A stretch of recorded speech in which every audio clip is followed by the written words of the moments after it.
आज हम लोग आपकी कक्षा 10 में पहला ही अध्याय है सूरदास के पद। आज उसके हम लोग दूसरे पद्यांश की व्याख्या करेंगे। इसके पहले हम लोगों ने पहले पद्यांश की व्याख्या सीखी है। आज हम लोग दूसरे पद्यांश की व्याख्या सीखेंगे। हम लोग दूसरे पद्यांश की व्याख्या सीखें इसके पहले ये जानना बहुत ज़रूरी है कि आपकी बोर्ड परीक्षा में इस कविता पर, इस पद्यांश पर प्रश्न कैसे बनते हैं। तो सबसे पहले हम आइए आपको बताते हैं कि प्रश्न इस पे कैसे आते हैं। देखिए, आपके पेपर में जो चौथा प्रश्न होगा वो इस काव्य पर आधारित होगा। पढ़ लीजिए प्रश्न को जरा सा। निम्नलिखित पद्यांशों में से किसी एक की संदर्भ सहित व्याख्या कीजिए तथा उसका काव्य सौंदर्य भी स्पष्ट कीजिए। ठीक है, अब देखिए जरा सा ध्यान दीजिएगा। यहाँ पर लिखा है एक की व्याख्या करनी। देखिए दो दिया रहेगा, उसमें से किसी एक का आपको व्याख्या किसी एक की करनी है। जो आपको सरल लगे कि आप इसको अच्छे से कर सकते हैं, उसी की व्याख्या कीजिए। लेकिन सबसे पहले क्या लिखना होगा, देखिए सबसे पहले उसका संदर्भ लिखना होगा। ठीक है, उसके बाद व्याख्या करनी होगी और उसके बाद काव्य सौंदर्य लिखना पड़ेगा। जब ये तीन चीज़ें आप लिखेंगे तब जाके आपको 6 नंबर मिलेगा। ठीक है, तो मैं तीनों चीज़ें आपको लिखना बताऊँगा कि आप संदर्भ कैसे लिखेंगे, कैसे व्याख्या करेंगे और काव्य सौंदर्य कैसे लिखेंगे। ये तीनों चीज़ें मैं आपको बताऊंगा। ठीक है, तो चलिए सबसे पहले हम लोग इस पद्यांश के संदर्भ को देखते हैं।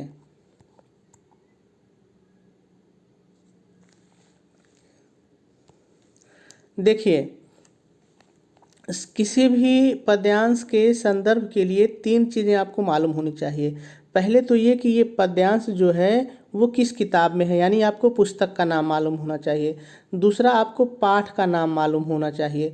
और तीसरा, इस पाठ के रचयिता कौन है, इस पद्यांश के रचयिता कौन है, ये चीज़ें मालूम होनी चाहिए। यदि ये तीन चीज़ें आपको मालूम रहे, किताब का नाम, रचयिता का नाम और पाठ का नाम, तीन चीज़ें मालूम रहे तो आप संदर्भ लिख लेंगे। आप संदर्भ आप कैसे लिखेंगे, देखिए ध्यान से सुनिए। आप हेडिंग डालेंगे संदर्भ और लिखेंगे प्रस्तुत पद्यांश हमारी पाठ्य पुस्तक हिंदी काव्य में संकलित पाठ सूरदास के पद से अवतरित है।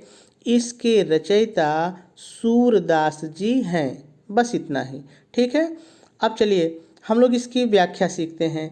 लेकिन व्याख्या सीखने से पहले सभी अर्थों की मीनिंग हम लोग देख लें, सभी जो शब्द हैं उनकी मीनिंग देख लें, तभी आप व्याख्या कर पाएंगे, नहीं तो व्याख्या नहीं कर पाएंगे। तो चलिए मैं आपको एक एक शब्दों की मीनिंग पहले बता दूं। ठीक है, पहला है अभिगत। अभिगत मतलब होता है निर्गुण या निराकार ब्रह्म। देखिए दो चीज़ें यहाँ पर आप समझ लेंगे तो काव्य आपकी व्याख्या आप आसानी से समझ लेंगे। पहला तो निर्गुण ब्रह्म का क्या मतलब होता है, निराकार ब्रह्म का मतलब क्या होता है, और दूसरा सगुण ब्रह्म का मतलब क्या होता है।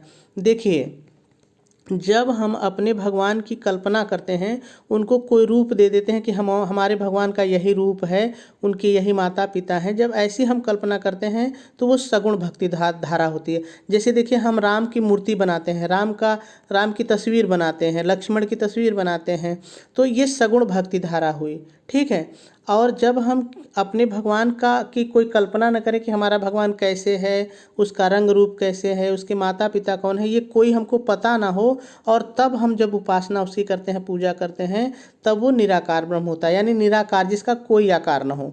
ठीक है, तो अब मेरे ख्याल से आपको बात समझ में आ गई होगी। तो अभिगत का मतलब होता है निर्गुण ब्रह्म या निराकार ब्रह्म जिसका कोई आकार ना हो। गति माने होता है दशा, स्थिति। कछु माने कुछ। कहत न आवे का मतलब होता है कहा नहीं जा सकता है।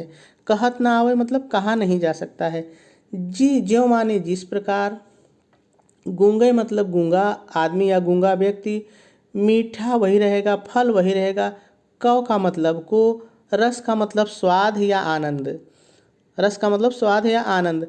अंतर्गत ही मतलब अंदर ही अंदर या हृदय में। ही भावे मतलब होता है महसूस करना।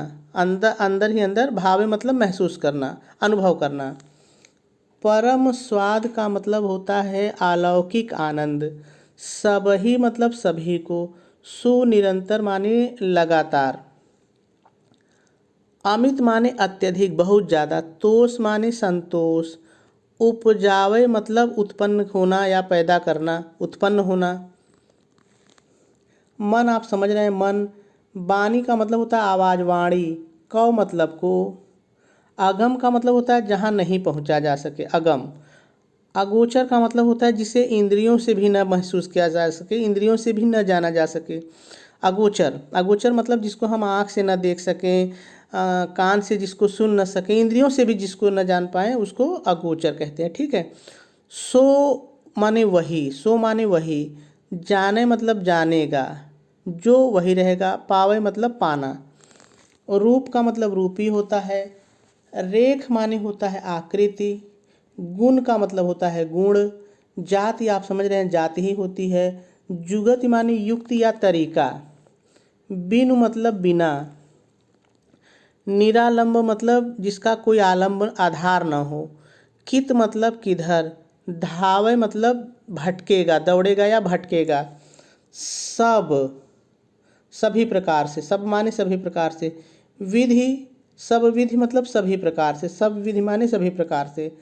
अगम जहाँ न पहुँचा जा सके, अर्थात निराकार ब्रह्म या निर्गुण ब्रह्म। अगम माने निर्गुण ब्रह्म। विचार है मतलब विचार करके, सोच समझ के। तातय मतलब इसलिए। सूर मतलब सूरदास। सगुण माने सगुण ब्रह्म। पद वही रहेगा। गावे मतलब गाना। ठीक है। तो सारे जिस शब्द आए थे इसके अर्थ मैंने आपको बता दिए। अब हम व्याख्या करते हैं। देखिए, आप व्याख्या हेडिंग डालेंगे और पहले अपने से जोड़ेंगे थोड़ा सा। क्या जोड़ेंगे, देखिए, आप व्याख्या हेडिंग डालेंगे और लिखेंगे, प्रस्तुत पद्यांश में सूरदास जी ने निर्गुण ब्रह्म की उपासना में आने वाली कठिनाइयों का बहुत ही सुंदर वर्णन किया है। ठीक है, इतना अपने से जोड़ेंगे। फिर से सुनिए, आप व्याख्या हेडिंग डालेंगे और अपने से पहले जोड़ेंगे। कविता में, पद्यांश की व्याख्या में बहुत कुछ अपने से जोड़ना पड़ता है, शब्दों को आगे पीछे करना पड़ता है। तो पहले अपने से आप जोड़ेंगे। प्रस्तुत पद्यांश में सूरदास जी निर्गुण ब्रह्म या निराकार ब्रह्म की उपासना में आने वाली कठिनाइयों का वर्णन करते हुए कहते हैं, क्या कहते हैं, अब यहाँ से शुरू होगा। निर्गुण ब्रह्म की, अभिगत माने निर्गुण ब्रह्म की दशा के बारे में कुछ भी कहा नहीं जा सकता है। निर्गुण ब्रह्म की दशा के बारे में कुछ भी कहत नावे मतलब कहा नहीं जा सकता है। जिस प्रकार गूंगा व्यक्ति मीठे फल को खाने के बाद उसके आनंद को, उसके स्वाद को हृदय में ही, अंतर्गत यानी मन में या हृदय में ही अनुभव करता है। यद्यपि, आप जोड़ेंगे यद्यपि निर्गुण ब्रह्म की उपासना करने वाले, अपने से जोड़ेंगे यद्यपि निर्गुण ब्रह्म की उपासना करने वाले सभी लोगों को अलौकिक आनंद की प्राप्ति लगातार होती रहती है और अत्यधिक संतोष भी प्राप्त होता है, उपजावे प्राप्त होता है। अलौकिक आनंद, परम स्वाद, अलौकिक आनंद सभी निर्गुण ब्रह्म की उपासना करने वालों को लगातार प्राप्त होता रहता है और अत्यधिक संतोष भी उत्पन्न या प्राप्त होता है। आगे देखिए, मन वाणी के द्वारा निर्गुण ब्रह्म को नहीं प्राप्त किया जा सकता। देखिए, मन वाणी का मतलब के द्वारा अगम नहीं पहुंचा जा सकता, लेकिन कहाँ नहीं पहुंचा जा सकता, निर्गुण ब्रह्म। तो इसीलिए मैंने कहा कि मन तथा वाणी के द्वारा निर्गुण ब्रह्म को नहीं प्राप्त किया जा सकता और इंद्रियों द्वारा भी उसे महसूस नहीं किया जा सकता। अगोचर, इंद्रियों द्वारा भी उसे महसूस नहीं किया जा सकता। निर्गुण ब्रह्म को, आगे अपने जोड़ेंगे, निर्गुण ब्रह्म को जो पाएगा सो माने वही जानेगा। निर्गुण ब्रह्म को जो पाएगा सो माने वही जानेगा। ठीक है, आगे देखिए, देखिए पहले इसको कर लिए, बिना बिना रूप के, बिना आकृति के, बिना गुण के, बिना बिना जाति के, जाने बिना किसी भी युक्ति से उसे नहीं प्राप्त किया जा सकता, नहीं प्राप्त किया जा सकता। आपने जोड़ेंगे निरालंब, बिना आधार के उपासक कित माने किधर भटकता रहेगा, किधर भटकता रहेगा। आगे देखिए, सूरदास जी सभी प्रकार से निर्गुण ब्रह्म के बारे में विचार करने के बाद सगुण पद को ही गाना उचित समझते हैं। देखिए अगर कहीं नहीं समझ में आए तो फिर से मैं एक बार जल्दी से आपको बता देता हूँ।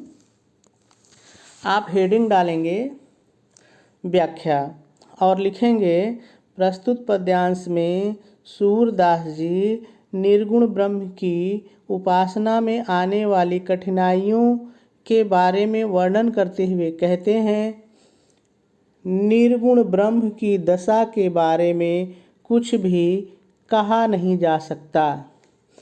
जिस प्रकार गूंगा व्यक्ति मीठे फल के रस को अंदर ही अंदर महसूस करता है या हृदय में ही महसूस करता है, दो में से कोई एक लिख लीजिए, हृदय में ही महसूस करता है। आगे निर्गुण ब्रह्म की, अपने जोड़ेंगे निर्गुण ब्रह्म की उपासना करने वाले सभी को अलौकिक आनंद की प्राप्ति निरंतर होती रहती है और अत्यधिक संतोष भी प्राप्त होता है।